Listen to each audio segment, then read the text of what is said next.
we want that name to stand out amongst other people when they know that Schneider Roofing comes up, that it really is someone that's living up to the Proverbs 22:1 logo.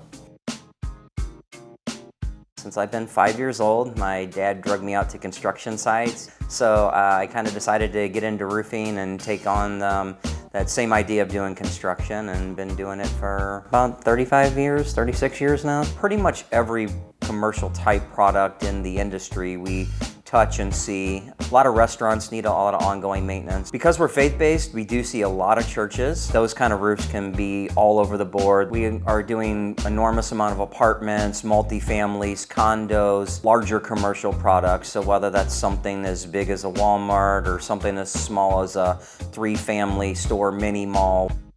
First things that we're trying to offer people is our maintenance program to get them used to who we are and what their roof system is. Different type products that we can service.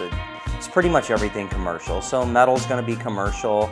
You're going to have all your different single plies. Several different single ply systems are out there. We can service all of those. Anything that's going to be in the asphalt world, so your shingles of all different kinds. And then there's going to be roof coating, whether that's a repair or a complete replace. We're going to be on a lot of roof coatings as well.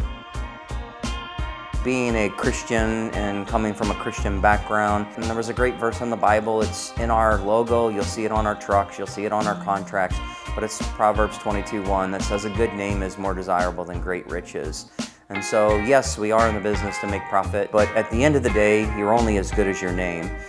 What we love to think is each one of our customers is not just a customer, but they're a lifelong partner. Just doing a good job is kind of expected. So we look for ways to give them something that's maybe a little above and beyond, and it's just not common that someone will try to go above and beyond what they are paid to do.